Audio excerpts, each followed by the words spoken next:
300 Facts About Modern Cities of Our World. Imagine this. You are just getting comfortable and closing your eyes, while somewhere on the other side of the planet, a city is already waking up. In Tokyo, the first train is approaching the platform. In New York, a street cleaning truck is washing away the traces of last night.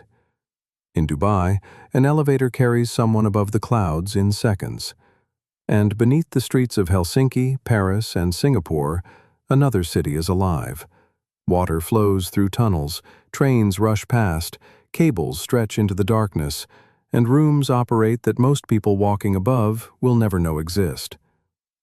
A city is a little like a giant living organism. Roads are its blood vessels, parks its lungs, and power grids something close to a nervous system. Behind millions of windows are millions of small human stories. We are so used to cities that we hardly notice how strange, enormous, and beautiful they really are. Why are houses in some places painted only white? How can a skyscraper sway and still remain safe? Why do cities build huge reservoirs beneath public squares and plant entire forests on rooftops? And is it true that some cities are slowly sinking, while others are literally taking land back from the sea? Tonight, we have 300 facts about the modern cities of the world.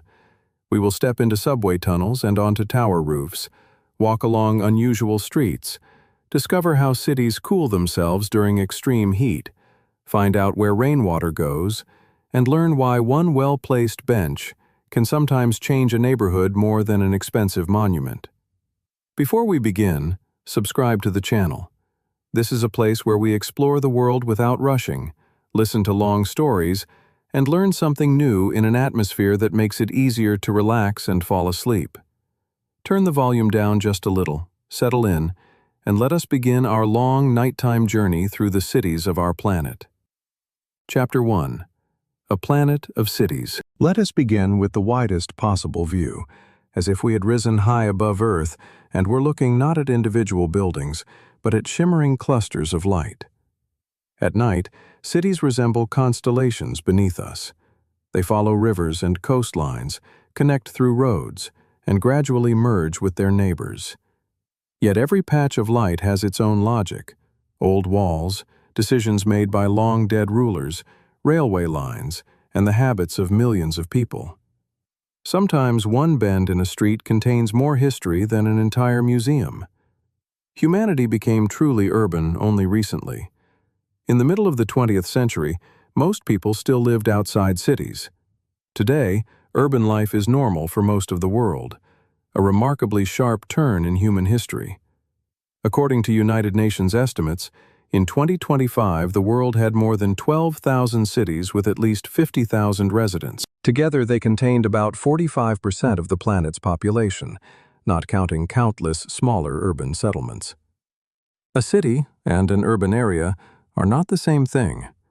An official boundary may end on one street, even though the same houses, shops, buses, and rail lines continue beyond it.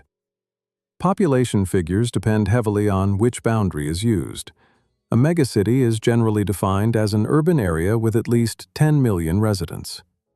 There were only 8 in 1975. By 2025, the United Nations counted 33, with most newer megacities located in Asia. The largest city by population is not necessarily the largest by land area. A dense city can fit millions into a compact space, while another city's administrative territory may include forests, mountains, and rural land. Cities occupy only a small share of the world's land, yet they concentrate an enormous part of the economy. The World Bank estimates that urban areas generate roughly 80% of global economic output. Economists call one urban advantage the agglomeration effect. When bakers, doctors, designers, programmers, builders, and customers live close together, unexpected connections appear more often, creating new services, professions, and businesses. Every city has a daily rhythm visible in its electricity use. Demand rises in the morning, changes with offices and factories during the day, and climbs again with evening lights and household appliances. A city's real population cannot be measured simply by counting registered residents. Workers, students, tourists, and couriers arrive every day, making a business district far more crowded by day than it is at night.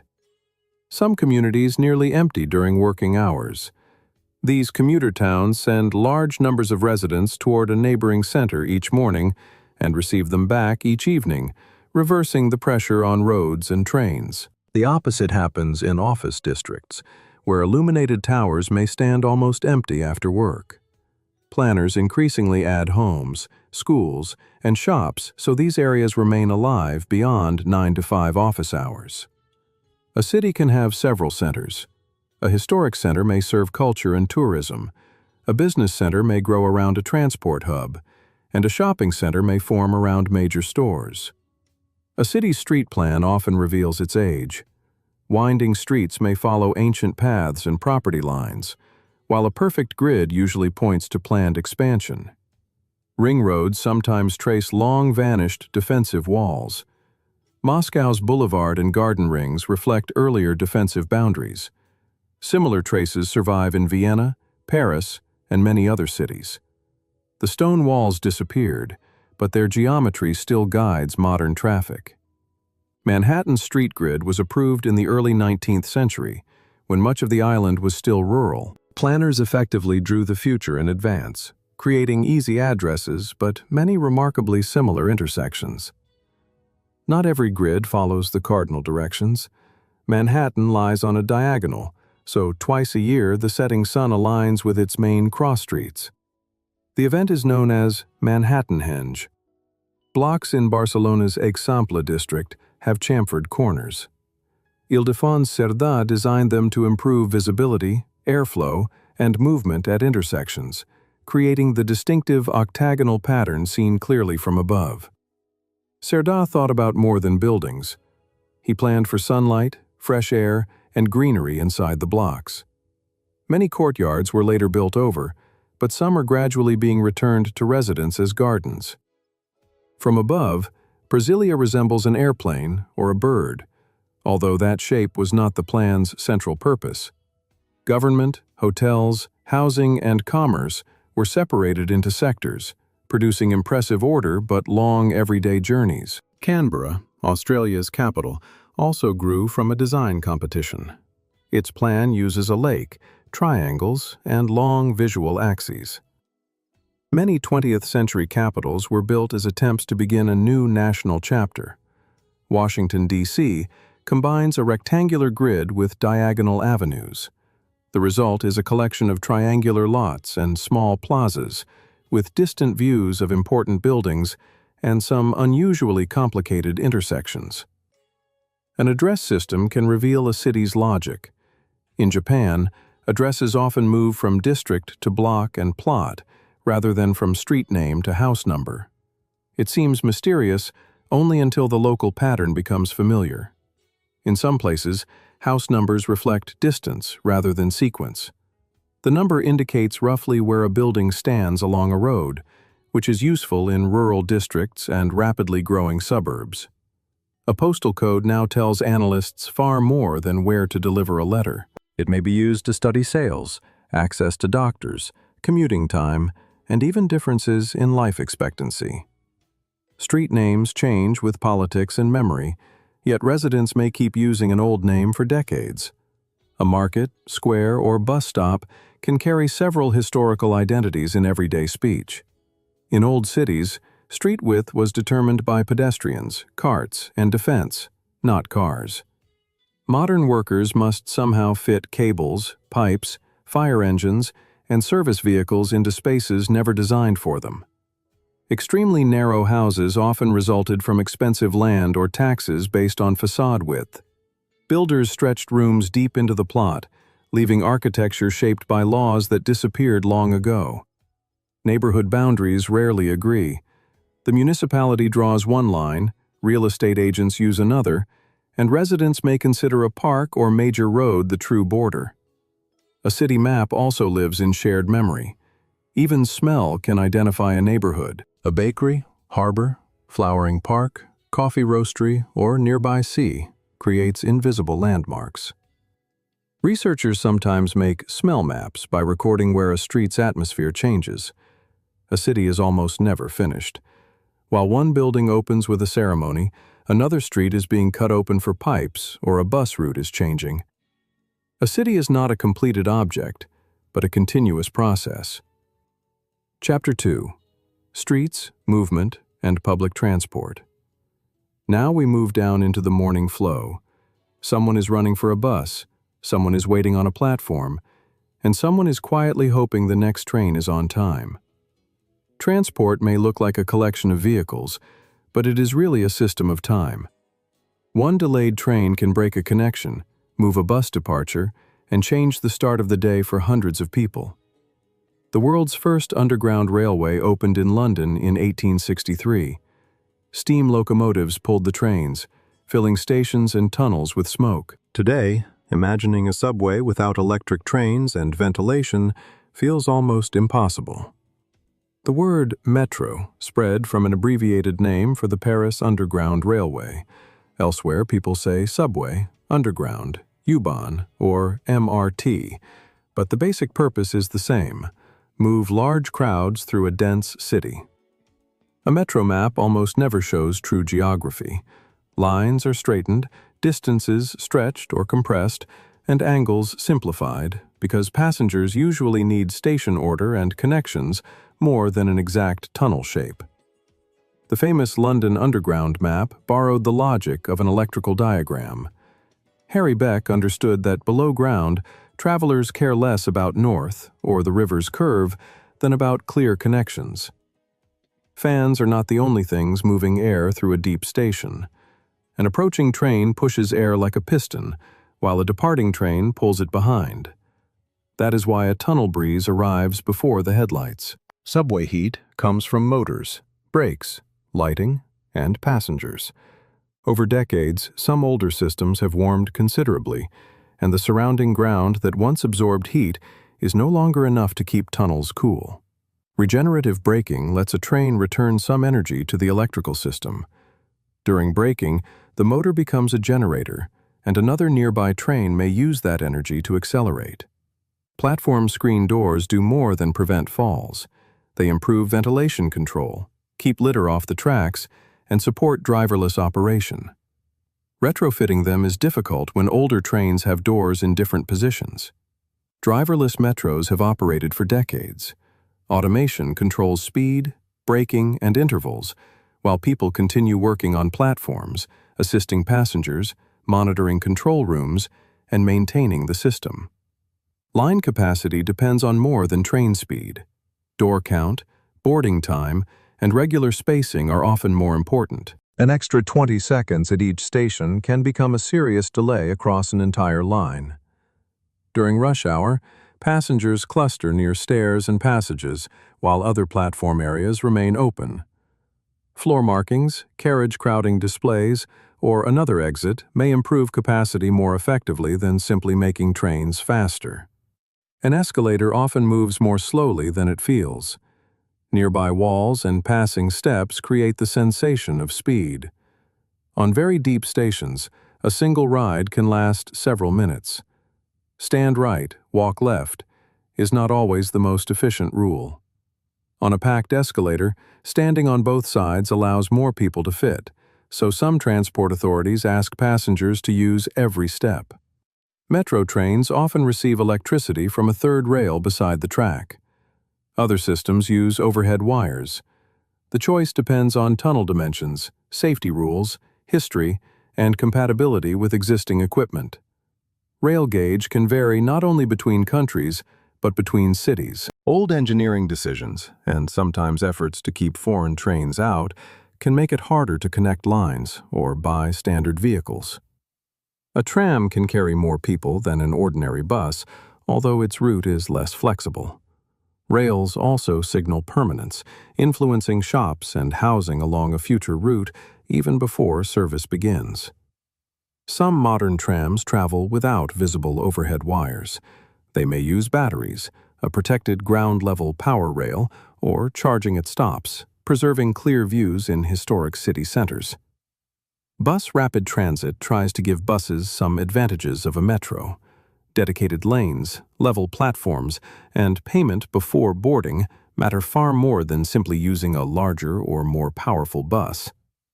A bus lane works only when it truly remains clear. Parked cars and taxis quickly erase the advantage, which is why cameras and physical separation can matter more than an attractive station. Traffic signals can detect an approaching bus and hold the green light a little longer. A few saved seconds at every intersection add up to minutes and make the journey feel more predictable. In many cities, fares depend on distance or zones. A gate records where a passenger entered and calculates the price at exit. Other systems use a flat fare because simplicity can be more valuable. Contactless bank cards turn a transit ride into something that feels like an ordinary purchase. Behind that simplicity, software combines journeys and may automatically choose the cheapest daily fare. A transfer feels more tiring than the same amount of time spent inside a moving train. Passengers must leave, find signs, walk through corridors, and wait again, so a good interchange saves energy as well as minutes. Transit apps predict arrivals using schedules, current speed, previous trips, and delays, not merely one point on a map. In dense traffic, a nearby bus may still take a surprisingly long time to reach the stop. Night transport follows different rules. Passenger numbers fall, routes grow longer, and stations, hospitals, and entertainment areas become key destinations. Some night buses repeat closed subway lines on the surface. An urban cable car can be real public transport rather than a tourist ride. Over hills, valleys, and informal settlements, it can cross terrain where a road or metro would be far more expensive. In Medellin, cable car lines connected hillside communities to the metro. They did not solve every social problem, but they dramatically shortened many commutes and made transport part of a broader effort toward urban equality. A funicular is not the same as an aerial cable car. Its cars run on rails and often counterbalance each other with a cable, one going up as the other descends, making steep travel elegantly efficient. A water bus may offer the shortest route where a river or bay divides the street network. Its success still depends on weather, quick boarding, and good connections between the pier and land transport. Good public transport begins before a passenger enters the vehicle. If the walk to the stop is dark, frightening, or inaccessible, even an excellent service loses value. Sidewalks and safe crossings are part of the route. Chapter 3. Cars, Bicycles, and Pedestrians. Now we step out of the train and onto the street, where the endless argument over a few meters of asphalt begins. Cars need lanes and parking, buses need stops, shops need loading space, cyclists need protection, and pedestrians need room to walk. The street cannot become wider every time someone asks, so every decision gives something and takes something away. A private car spends most of its life standing still, outside a home, office, shop, or station. The question of cars is therefore also a question of storing millions of large objects on valuable urban land. A parking space needs more land than the car itself. Access lanes, turning room, and space for doors are required. In a garage, one vehicle may consume the floor area of a small room. Free parking is never truly free. Land, construction, and maintenance are paid through rents, taxes, or product prices, meaning even people without cars may help cover the cost. Underground parking can greatly increase a building's price. Excavation, groundwater control, ventilation, and fire protection are expensive, and on difficult ground, the basement may cost more than the structure above. Searching for parking creates traffic of its own. Cars crawl, change lanes, and circle the block. Sensors, signs, and sensible pricing can reduce this quiet but persistent flow. Congestion charging is not only about raising revenue. Its main purpose is often to reduce unnecessary peak-hour trips, allowing buses to move faster and encouraging travelers to change time or mode. A wider road does not always cure congestion for long. New capacity attracts journeys that were previously delayed, combined, or made another way. This is known as induced demand. The reverse can happen when street space is given to pedestrians or buses. Not every car moves to the next road. Some journeys change route or time, and others disappear entirely. Roundabouts reduce the most severe crashes by slowing vehicles and keeping them moving in broadly the same direction. Their safety still depends on careful geometry and well-designed pedestrian crossings. Every traffic light cycle is a compromise. A long green helps the main road, but makes pedestrians and side traffic wait. Mathematical capacity does not always feel fair to the people standing there. A crossing button does not always produce an immediate green light. It may simply tell the system that someone is waiting, placing the request into the next suitable phase. Audible crossing signals help blind and visually impaired pedestrians, but cities also try to avoid constant noise. Modern devices can adjust their volume or activate only after a button is held. Tactile paving is a language read by feet and canes. Raised bars guide a person, while dots warn of steps, hazards, or a platform edge. A lowered curb looks like a small detail, yet it helps wheelchair users, parents with strollers, travelers with suitcases, delivery workers, and many older people. Universal design aims to make a place usable by the widest possible range of people without special back routes. One smooth entrance is usually more dignified than a separate ramp behind a building. Pedestrians often choose the shortest route, even when designers draw another one. A worn path across grass is called a desire line, and sometimes the best response is simply to pave it. Driving speed is shaped by the street itself, not only by a sign. Wide lanes invite acceleration. Trees, narrow passages, parked cars, and raised crossings naturally make drivers more attentive. A few extra kilometers per hour can sharply worsen the consequences of a collision. Many residential streets therefore use limits near 30 kilometers per hour to give people more time to notice and stop. A road diet reduces or narrows car lanes, using the recovered space for safety islands, cycle tracks, or turning lanes. Done well, it can reduce crashes without destroying overall capacity. A protected cycle track has a physical barrier, a curb, parked cars, or posts. The feeling of safety often determines whether an ordinary person will cycle, not only a confident athlete. A bicycle network works only when its routes connect. A beautiful path that suddenly ends at a dangerous junction may discourage beginners more than several kilometers of imperfect but continuous infrastructure. Bicycle congestion is possible too. Cities with very high cycling rates use separate signal faces, large waiting areas, and multi-story bicycle parking, creating new engineering challenges from their success. Some Dutch roundabouts have a separate outer ring for cyclists. Drivers slow down before crossing it, turning caution from a request into a natural result of the street's shape. A public bike share system must constantly rebalance bicycles. Residential stations empty in the morning while office stations fill, so operators move bikes or reward trips in the less popular direction. An electric bicycle increases the distance many people will travel without a car. It is especially useful on hills, in hot weather, or when carrying children and shopping.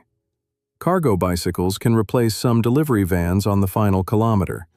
They park easily, bypass ordinary traffic, and enter pedestrian districts, although they still need safe routes and loading space. Delivery services have transformed the curb. Buses, taxis, residents, trucks, and couriers all need the same strip, so cities increasingly assign different curb uses at different times of day. A pedestrian street does not need to exclude every vehicle. Suppliers may enter early, cleaners at night, and emergency services at any time. What matters is that people control the space during its busiest hours. Temporary street closures can test an idea before construction. Planters, paint, and movable furniture allow planners to observe behavior cheaply. a method often called tactical urbanism. At walking speed, people notice shop windows, doors, faces, and facade details. Pedestrian-friendly streets therefore need variety at eye level, not merely an impressive skyline seen from far away. Chapter 4. Homes, Towers, and Unusual Architecture. A tall building can look perfectly still from the sidewalk, yet wind is pressing against it. Elevators are moving through its core, pumps are lifting water upward, and the facade is quietly expanding in the sun. Architecture is never only the shape we see. It is also a long negotiation with gravity, weather, fire, time, and human comfort. The skyscraper became practical through two inventions working together: a strong metal frame and a safe elevator. Upper floors changed from exhausting and undesirable spaces into some of the most prestigious rooms. Elisha Otis famously demonstrated his elevator safety device by standing on a platform while the supporting rope was cut. A mechanism stopped the fall, showing the public that a broken cable need not mean disaster. Modern elevators usually have several steel cables, each with a safety margin, as well as brakes, speed governors, and guide rails. The movie image of a freely falling elevator is exceptionally unlikely. The fastest elevator is not always the best solution. If one car serves 100 floors, it stops too often. So tall buildings use zones, express cars, and transfer floors like stations in a vertical metro. A double-deck elevator carries passengers on 2 levels at once. People may enter from 2 lobby floors and travel to odd and even floors, increasing shaft capacity without consuming more floor area. A skyscraper is not perfectly motionless. Its top can move noticeably in strong wind, and engineers design for both structural safety and slow, comfortable motion. Some towers contain a huge, tuned mass damper. When the building sways, the weight moves in a way that reduces the oscillation. A famous example is visible inside Taipei 101. Wind accelerates and swirls around tall buildings, sometimes creating uncomfortable gusts at street level. Architects test models in wind tunnels and adjust tower shapes, canopies, trees, and entrances. A twisting or stepped tower may have an engineering purpose. Its changing shape disrupts organized wind vortices, reducing the forces that would otherwise make the whole structure sway. Building height is limited by more than strength. Water, waste, evacuation routes, and elevators all need space, and at some point, extra elevator shafts consume too much usable floor area. Water is not always pumped from the ground directly to the roof. In a tall building, it moves through intermediate tanks and mechanical floors, preventing dangerously high pressure in lower pipes. A mechanical floor may look ordinary from outside, but inside it contains ventilation equipment, pumps, electrical systems, and structural elements that divide the tower into manageable engineering zones. High-rise fire safety depends on compartments. Walls, doors, and floors slow fire and smoke.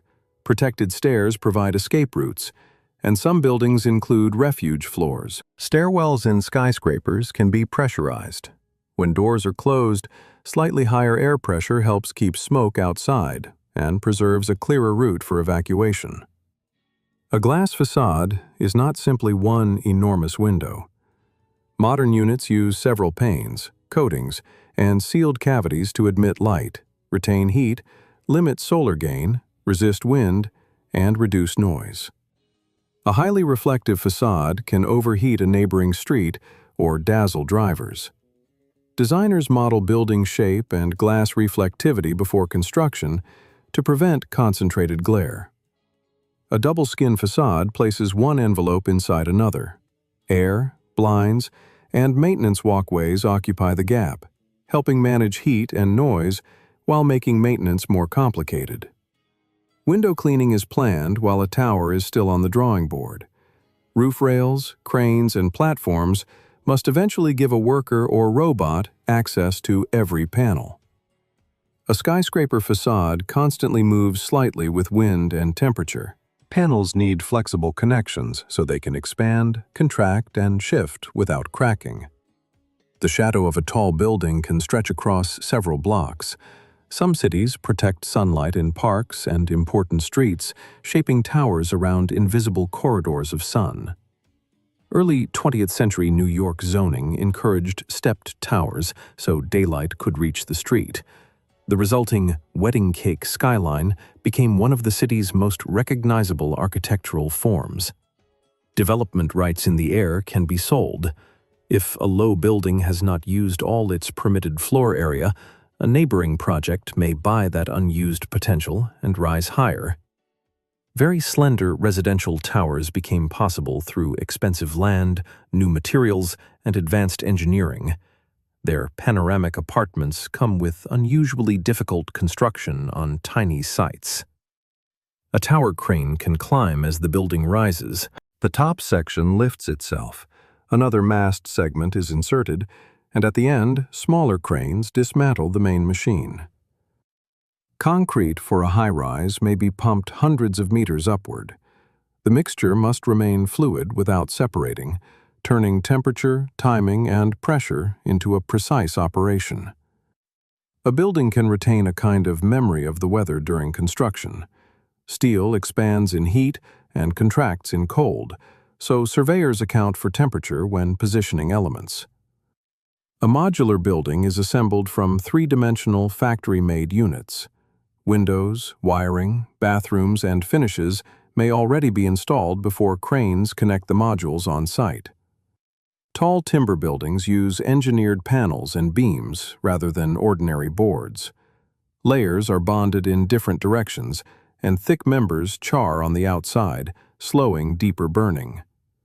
Reusing an existing building is often greener than demolition and replacement. Concrete and steel already contain the energy used to make them, so retaining the structure preserves that embodied energy.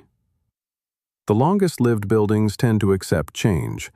A factory becomes a gallery, a warehouse becomes housing, and a station becomes a market. Adaptable architecture can outlast economic fashion. Chapter 5. The Underground City. Beneath a modern street lies a crowded, layered world. Sewers, drinking water pipes, gas lines, power cables, communications, heating networks, and transport tunnels compete for space. The surface gives almost no hint of how much of the city is working below. Underground space in a modern city can be almost as valuable as land above.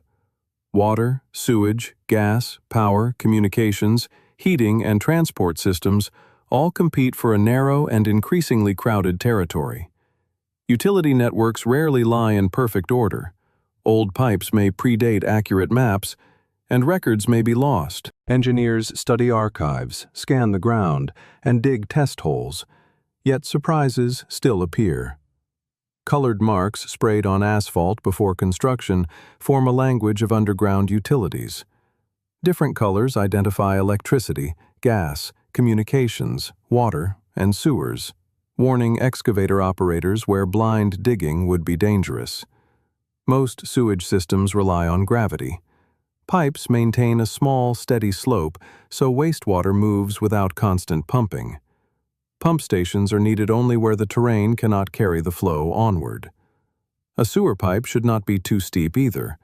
Water may run ahead of solid material and leave it behind, so engineers choose a slope that carries everything without damaging the pipe. Manholes provide access to sewer bends and junctions. A round cover cannot fall through its own round opening, however it is turned, and a heavy circular disc can also be rolled along its edge. Not every manhole cover is round, and not every cover carries the same load. One on a sidewalk and one beneath heavy trucks require different strength. A small, loose movement creates the familiar clatter under a wheel. In older districts, storm water and household sewage may share one pipe.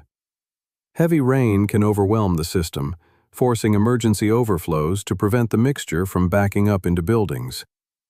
An underground stormwater tank can be as large as a multi-story building. It receives water during a downpour and releases it slowly afterward, while an ordinary plaza or playing field sits above. The vast flood control system near Tokyo includes tunnels, shafts, and a columned chamber often compared to an underground cathedral. During severe rain, it receives river water and pumps it onward. A tunnel can be built by the cut and cover method. Dig a trench, construct the tunnel, and restore the street above.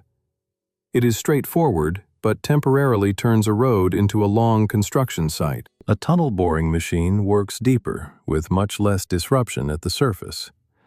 Its rotating head cuts the ground while segments are installed behind it, so the machine excavates and builds the tunnel wall at once. A boring machine needs a large launch shaft where its pieces can be lowered and assembled. At the end, it may be dismantled, or partly abandoned underground if removal costs too much. Underground construction monitors buildings to the millimeter. Sensors and surveyors track movement in facades and soil, and engineers change the excavation method if settlement exceeds predictions. Groundwater presses constantly against underground structures. Even a dry-looking tunnel sits in something like a slow, hidden sea, requiring waterproofing, drainage, and pumps long after construction ends. Some metro lines stack opposite directions vertically because the street is too narrow for parallel tunnels. Passengers may never realize how complicated the geometry is just beyond the platform wall. An underground passage can become an entire district. In Montreal, Toronto, and other cold cities, galleries connect buildings, shops, and stations, allowing people to travel far without stepping into winter weather. Helsinki places parking, sports facilities, technical rooms, and shelters underground. Strong bedrock permits large spaces, while a dedicated underground plan keeps this second layer of the city organized. An underground room does not automatically save energy. Stable ground temperature helps, but lighting, ventilation, pumps, and safe escape routes require substantial technology and maintenance. Some neighborhoods move waste through pneumatic tubes. A resident drops a bag into an inlet, and air carries it to a collection station. The system reduces garbage trucks, but is easiest to install in new districts. District heating turns a city into one large exchange of warmth. Hot water travels through insulated pipes from power stations, waste plants, industry, or large heat pumps to many buildings. Pavement over heating pipes may be the first to lose its snow. Heat escaping through insulation rises toward the surface, unintentionally drawing a winter map of the network. District cooling uses the same general idea with chilled water. A shared plant serves several buildings and reduces the number of individual rooftop air conditioners in dense, hot areas. Computer servers release large amounts of heat.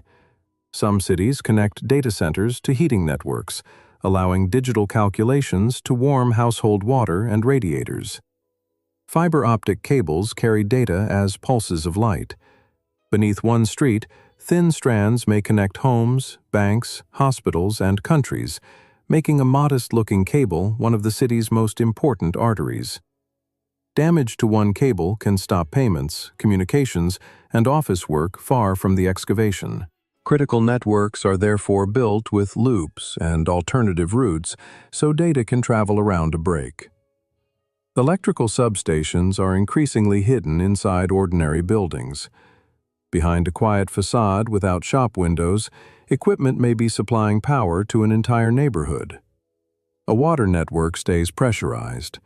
If pressure disappears, polluted groundwater can enter through cracks, so utilities follow strict isolation, flushing, and testing procedures during repairs. Water leaks can be found by listening. Pressurized water creates a recognizable noise that travels through pipe and soil. Sensors compare sound at different points to locate damage without opening the whole street. The underground city ages with the visible one. A century-old pipe may still work while remaining hard to inspect, which is why a city's most important investment can look like a dull replacement of something nobody sees. Chapter 6. Water, Rain, and Life at the Shore. Clean water does not come straight from a river to the kitchen tap.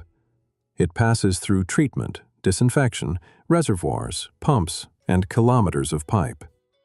Rain follows another route, sometimes soaking gently into a garden, sometimes racing off roofs and asphalt fast enough to flood a street in minutes. Opening a tap begins only the final seconds of a journey that may have started many hours earlier and far outside the city, through treatment plants, reservoirs, pumps, and long networks of pipe. A water tower uses gravity. Pumps fill a high tank, and elevation maintains pressure while smoothing peaks in demand, allowing a city to draw water faster than pumps can supply it for a short time. A high reservoir does not need to look like a tower. A tank may sit on a natural hill, while a large building may use its own roof tank to support upper floors.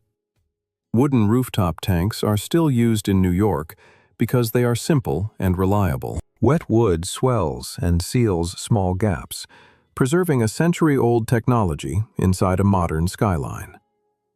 Tap water tastes different from city to city because of its source, mineral content, and treatment. Safe water need not be completely flavorless, and some travelers recognize home in a single sip. Ozone and ultraviolet light disinfect water without leaving a long-lasting chemical residue. A small amount of disinfectant in the pipe can still be useful because water may travel a long time before reaching the tap. Water loss does not always come from a dramatic burst. Thousands of small leaks can disappear into the ground for years, so utilities compare inflow to meter readings and gradually narrow the search area. Water pressure is divided into zones. Without them, pressure at the bottom of a hill could be too high, while pressure at the top remained too low. Valves, pumps, and tanks create invisible levels. In a natural landscape, rain soaks into soil and pauses among plants. In a city, it hits roofs and asphalt and rushes into drains, allowing one short storm to create a rapid flood. A storm drain grate is a tiny entrance to a huge system. If leaves block it, the capacity of every pipe below becomes useless, which is why crews clear these small points before heavy rain. A sponge city holds rain near where it falls. Rain gardens, permeable pavement, ponds, and green roofs slow the flow, replacing one enormous pipe with many small temporary stores. A rain garden looks like a planted bed set slightly below the sidewalk. Water enters through an opening in the curb, soaks into the ground, feeds plants, and survives both brief flooding and dry days. Permeable asphalt and paving contain spaces that let water pass downward into a stone layer. Fine debris can clog the pores over time, so the surface still requires maintenance. A park can be designed to flood. On ordinary days, people walk and play there. During a storm, its lower areas store water and then slowly return to normal. Some Copenhagen streets and squares are designed as routes for exceptional stormwater. They guide rare, powerful flows toward parks or the harbor, accepting that water cannot always be stopped, but can be directed. A green roof retains some rain in plants and growing medium. The rest drains later, after the storm peak, while the soil layer also protects the roof from rapid temperature changes. Not every roof can hold a full garden. Wet soil is heavy, and trees need depth. Lightweight green roofs use hardy, low plants, while a true rooftop park requires special structure. Collected rainwater can replace drinking water for irrigation, cleaning, or toilet flushing when plumbing remains safely separated. Not every task needs water treated to drinking quality. Gray water from showers and sinks can also be treated and reused. It is generally less contaminated than toilet waste, but separate pipes and maintenance are much easier to plan during construction. A wastewater treatment plant is an ecosystem managed by engineers. Microorganisms consume dissolved pollution, while tanks are carefully controlled to help the most useful bacterial communities thrive. Sludge from wastewater treatment contains organic matter and energy. In sealed tanks, microbes produce biogas that can provide heat and electricity, allowing waste to power part of its own treatment. Deeply treated water can return to industry, irrigation, and even drinking supplies. The idea feels uncomfortable to many people, although nature has always recycled water through organisms, soil, rivers, and clouds. Desalination supplies dry coastal cities but consumes considerable energy and produces concentrated brine. Engineers work to reduce power use and return the salt to the sea with less harm. A city beside the sea can still face water scarcity. Salt water requires treatment, and overpumping freshwater aquifers can draw seawater underground, contaminating the remaining supply. Venice does not simply float on water. Thousands of wooden piles were driven into soft ground, where the lack of oxygen slowed decay, and stone platforms were built above them. The Mose barrier system protects the Venetian lagoon during especially high tides. Gates normally rest on the seabed and rise when filled with air, forming an enormous machine at the boundary of city and sea. Amsterdam also relies on piles because its upper soil layers are soft.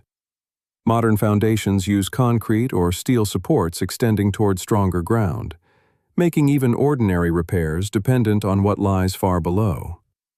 Some cities expand by reclaiming land from the sea.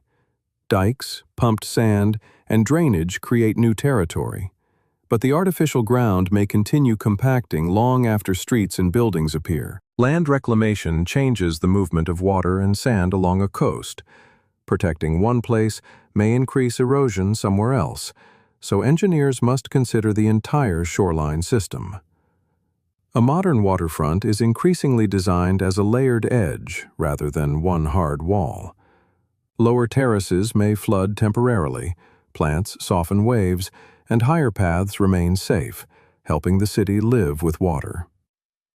Chapter 7. Heat, Wind, and the Urban Climate. A city creates weather of its own. Asphalt stores the day's heat, towers redirect wind, trees cool the air, and one shaded block can feel entirely different from the street beside it. Climate is not experienced as one number on a forecast. It is felt corner by corner. A city is usually warmer than the surrounding countryside. Asphalt, concrete, and dark roofs store solar energy and release it slowly at night, creating what is known as the urban heat island effect. During hot weather, central urban districts can be several degrees warmer than nearby areas. The difference is especially difficult at night, when bodies and buildings need a chance to cool. The same air temperature feels different from one neighborhood to another. Trees, wind, humidity, surface color, and street width change the experience, so urban climate maps are more detailed than an ordinary forecast. A satellite measures surface temperature rather than the air beside a person's face. A black roof may appear extremely hot, while the air above is cooler, so ground sensors add essential context.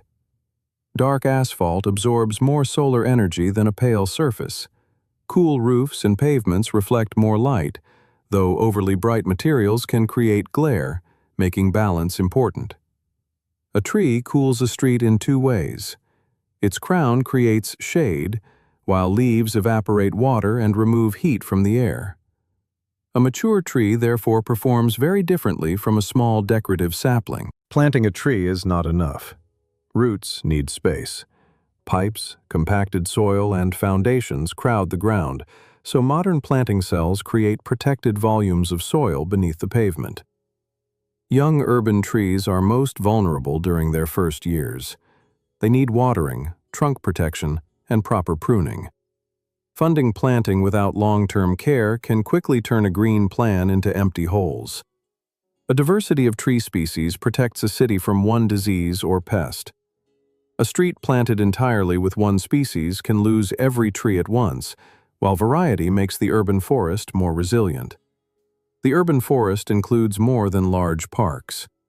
Trees in yards, beside roads, around schools, and on private land combine into a city-wide canopy that can be measured in aerial images. Urban greenery is unevenly distributed.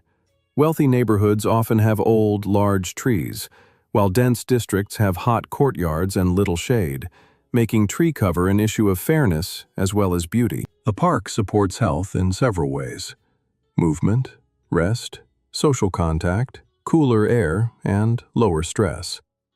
Its real value still depends on safety, accessibility, and whether people can comfortably use it. A small park close to home may be more useful than a huge park across town. Everyday use depends on distance, crossings, and entrances, not only the amount of green shown on a map. A pocket park can fit on one vacant lot or a few former parking spaces. It cannot replace a forest, but it can provide shade, a seat, and a short pause in a dense district. A bench is serious infrastructure. Without places to rest, an older person may not complete a route, and a parent may not remain in a square. Bench spacing determines who can practically use the city.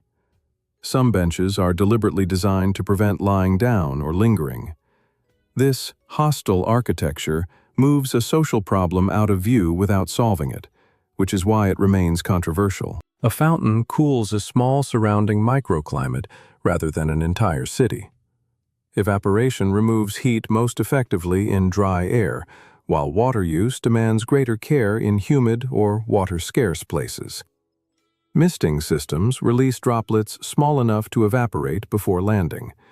The air becomes cooler while clothing stays nearly dry, making the technology useful at stops and plazas in hot cities. Traditional architecture in hot regions used passive cooling long before air conditioning. Shaded narrow streets, courtyards, thick walls, and wind-catching towers are again inspiring modern designs.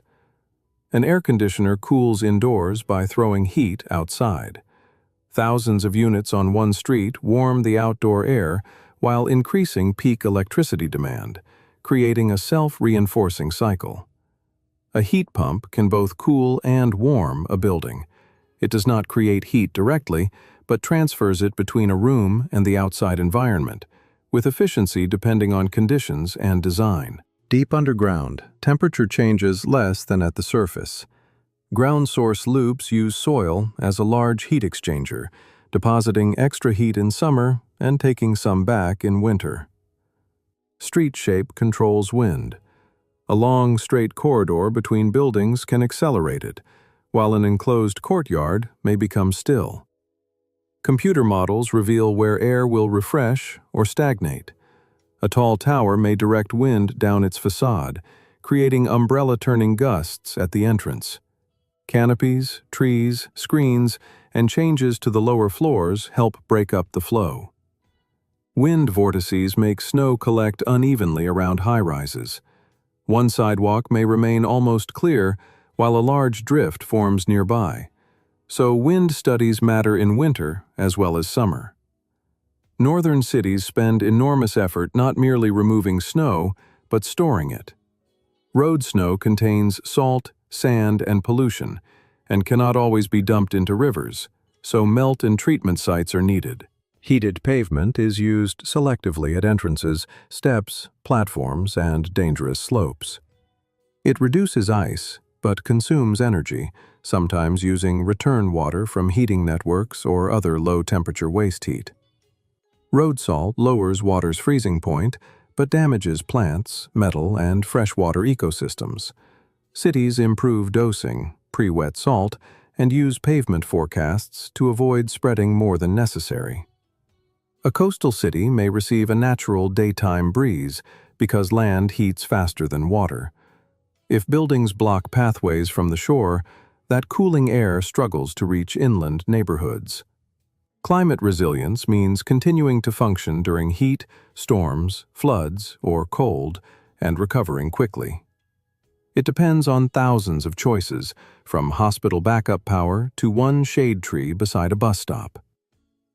Chapter 8. Light, Noise, and the Invisible Atmosphere of Streets. A city is never experienced by sight alone. It glows, hums, echoes, smells, and changes with rain and wind. Good urban design is not simply about making everything brighter or quieter. It is about shaping an atmosphere in which people can understand where they are and feel at ease. A city at night should not be illuminated evenly. Roads, pedestrian paths, and facades need different levels of light. Good design creates direction and contrast rather than maximum brightness everywhere. Excessive brightness can reduce visibility. The pupil contracts near a glaring source, making the nearby darkness seem deeper. Shielded, directed lighting is often safer than a floodlight aimed toward the face. LED streetlights use less energy and last longer than older lamps. Early, cool white versions sometimes made streets harsh and blue, so cities now pay closer attention to color temperature and optics. A smart streetlight can dim when a street is empty and brighten as someone approaches. The change must be gradual, so a pedestrian does not feel trapped inside an unexpected light show. Light pollution hides stars far beyond the center. Upward light scatters through the atmosphere and creates a glowing dome, while shielded fixtures direct more of their output toward the ground. Night lighting affects more than astronomy. It changes the behavior of insects, birds, and bats, and bright light through a bedroom window can disturb sleep. Darkness is also an urban resource. Bridge lighting needs to consider fish and birds. Color, timing, and beam direction can be chosen to avoid disrupting migration or illuminating the water without purpose. Urban sound is measured in decibels, but one number cannot describe everything. Steady rain and a sudden brake squeal may have similar average levels and still feel completely different. The decibel scale is logarithmic. A modest-looking numerical increase represents a substantial rise in sound energy, so the difference between a quiet street and a highway is larger than it appears. A noise map combines measurements with traffic models. It shows which facades receive the greatest exposure by day and night, guiding barriers, speed limits, and window requirements. A noise barrier works only when it blocks the direct path of sound. Gaps, low walls, and open ends weaken it sharply, and upper floors may receive little protection from a roadside screen. A thin row of trees does not physically stop strong traffic noise, though greenery changes how a place looks and can make the sound feel psychologically less irritating. Low-noise asphalt reduces the sound of tires meeting the road. At higher speeds, tire noise, rather than the engine, becomes the main sound source for most passenger cars. Electric vehicles are quieter at low speed, so artificial warning sounds are added. Pedestrians, especially those with limited vision, must still hear an approaching car. Emergency sirens use changing tones deliberately. Different frequencies travel around obstacles and through windows in different ways, helping drivers identify the approaching vehicle. Architecture changes the acoustics of a square. Parallel hard facades reflect sound, arches create echoes, and people absorb energy, making the same space sound different when empty and full. A station is designed not only for movement, but for intelligible speech. Acoustic panels and distributed speakers prevent announcements from becoming an echoing blur inside glass and concrete halls. Smells move with wind and temperature. A bakery's aroma may travel along a street in the morning and vanish later, while restaurant exhaust must be placed away from neighboring windows. Air quality changes within a single block of a busy road. Pollution may linger between buildings in weak wind, so moving a playground by only a few dozen meters can matter. An urban street canyon is a road between continuous rows of tall buildings. Its air circulates differently, and pollution disperses according to facade height, street width, and wind direction. Air quality sensors range from highly accurate reference stations to inexpensive small devices.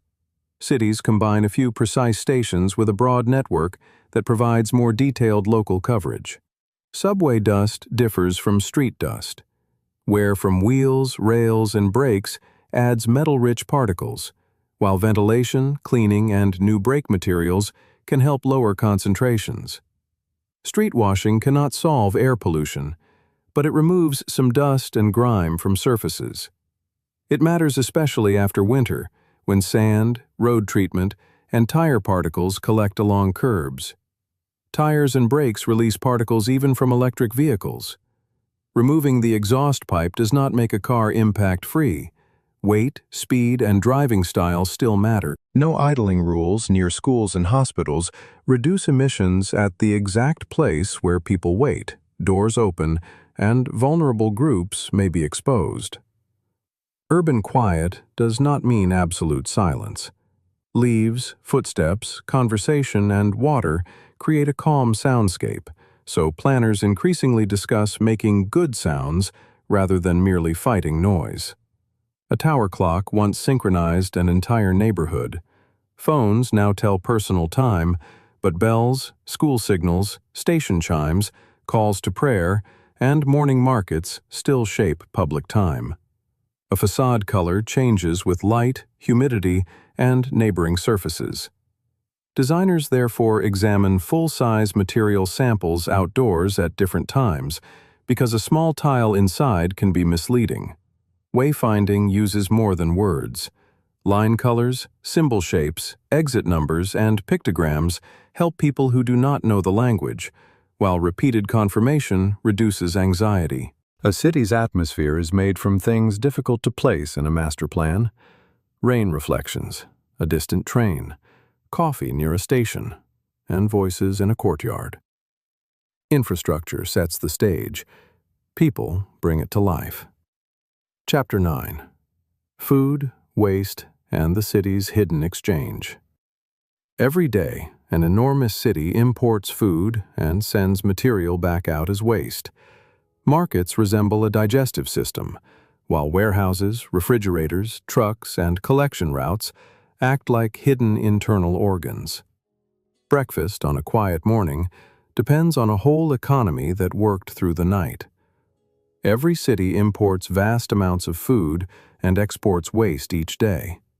If it were an organism, shops and markets would be its digestive system, while warehouses, refrigerators, and freight routes would be hidden organs.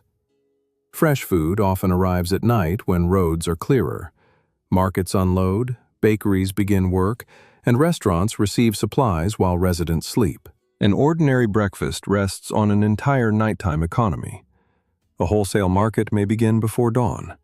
Buyers inspect goods, negotiate prices, and send food to thousands of small shops, filling shelves through a part of the city most residents never see.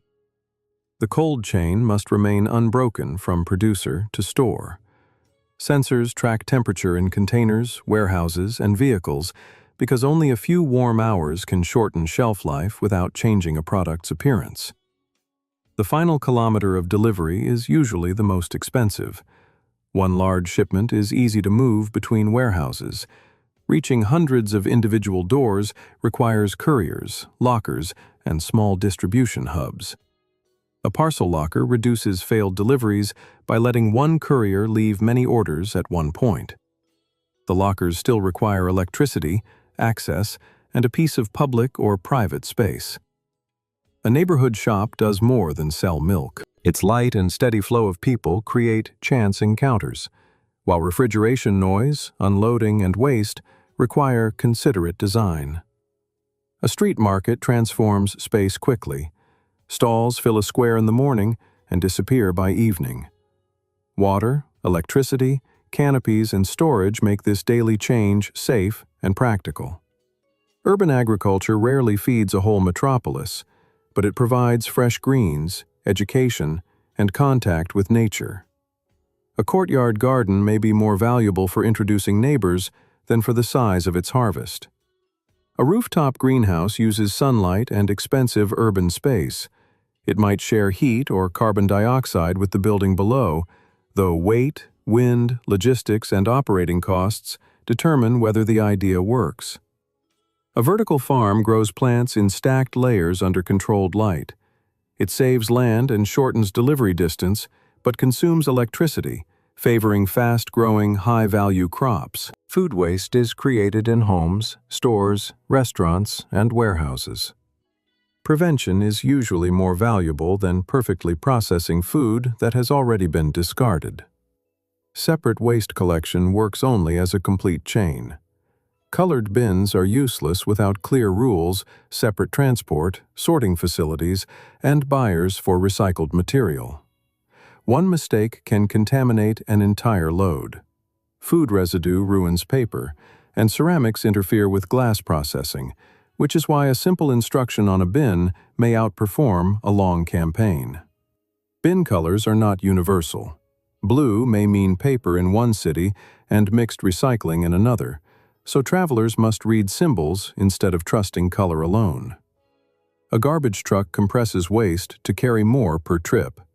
Materials collected separately may need different vehicles or compartments because heavy mixing can make later sorting impossible. Fill level sensors can improve collection routes by skipping empty bins and finding full ones sooner. They cost money and break, however, and never entirely replace an experienced driver's knowledge. An underground bin leaves only a small inlet above the street. The larger container sits below, where temperatures and odors are lower, and a specialized truck lifts it with a crane. Organic waste can be composted and returned to soil, but urban compost requires control of contamination, smell, moisture, and temperature. A good pile is a managed biological process. Anaerobic digestion works without oxygen and produces biogas. Food scraps become a methane-rich fuel, while the remaining material may become fertilizer if it meets safety standards. Landfill gas also contains methane. Wells collected for burning or energy production, although uncontrolled leaks contribute to warming and can create serious hazards. A modern landfill is an engineered structure. Liners and drainage protect the ground. Polluted liquid and gas are collected, and full sections are capped and monitored for years. A waste-to-energy plant can produce electricity and district heat, but it needs strict emissions cleaning and should not undermine waste prevention and recycling. Incinerator ash does not disappear. Metals can be recovered, while the remaining material must be tested, buried safely, or used in construction where regulations permit. Construction waste forms an enormous urban material stream. Concrete is crushed, metal remelted, and doors or bricks reused. Careful dismantling recovers more value than rapid demolition. A material bank treats a building as temporary storage for resources. Digital material passports record what it contains and how it was assembled, making future disassembly and reuse easier. A repair cafe brings people and volunteers together to fix appliances, furniture, and other objects. Waste is reduced not by a factory, but by a community sharing practical skills. A library of things lends drills, ladders, sewing machines, and camping equipment. An object needed once a year does not have to gather dust in every apartment. Bottle return machines use a deposit value. People receive money or credit when packaging comes back, and the clean, separated material is worth more than a mixture from general waste. The city's exchange never ends at the bin. Food, packaging, water, heat, and construction materials continue moving. The better these flows are understood, the less must be bought anew and hidden afterward. Chapter 10. The Digital City and the Future of Urban Life. The final city in our journey is partly invisible. It exists in live transit feeds, underground fiber, traffic sensors, digital maps, and models that predict where stormwater or a tower's shadow will travel. Technology can help, but only when someone turns data into a useful decision. A smart city is not simply a place covered in screens. At its best, data helps detect leaks, adjust traffic signals, find buses, and send repair crews where they are most needed. A sensor solves nothing by itself. It produces numbers that must be checked, stored, understood, and turned into action. Without staff and maintenance budgets, even a beautiful dashboard is only a picture. A digital twin is an evolving model of a city or system. It may combine buildings, terrain, transport, and utilities to test stormwater routes or the shadow of a proposed tower.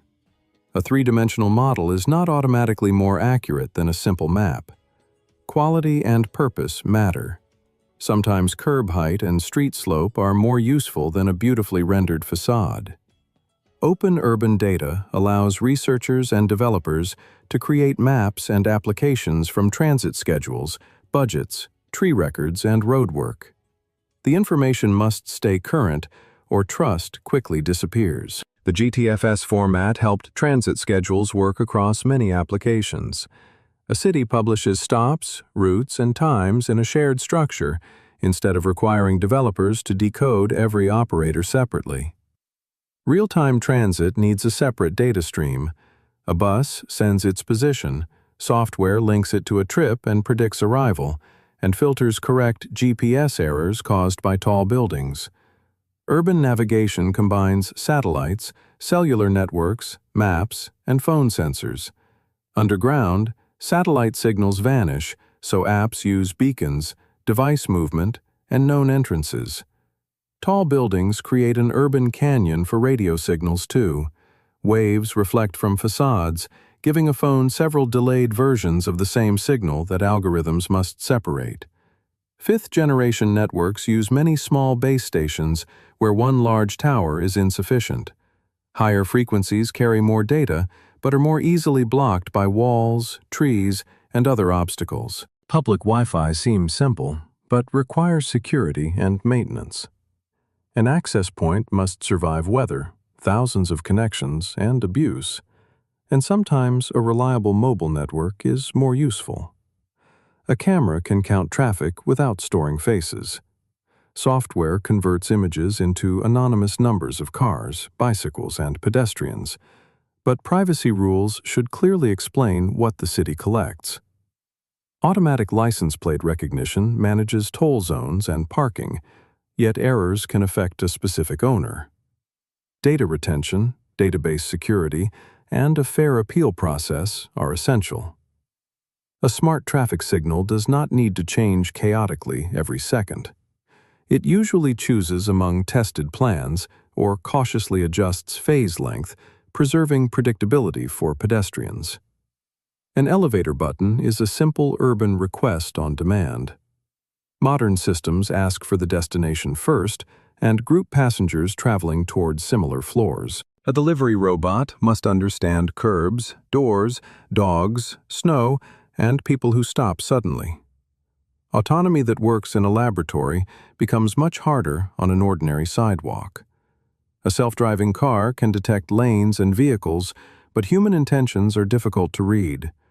Eye contact, hand signals, and informal gestures remain challenging to translate into code. A geofence limits where a device or service may operate.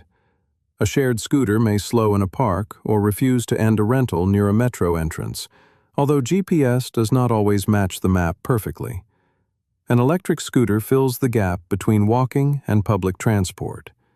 Its success quickly exposed competition for sidewalks, cycle tracks, roads, and organized parking space. Micromobility demonstrates an old pattern. Technology arrives before rules and infrastructure. Cities experience the problem first, collect data, add parking zones, and only then refine restrictions. An electric vehicle charging station is connected to the power grid as well as a parking space. Hundreds of fast chargers operating together may require more local capacity, while smart charging shifts demand. An electric car can theoretically return power to the grid. When parked and connected, its battery becomes a small reserve, provided vehicles, tariffs, and owner expectations are compatible. Solar panels on urban roofs are shaded by neighboring buildings, pipes, and trees. Even a small shadow can reduce output, so placement is calculated across the sun's movement through the year.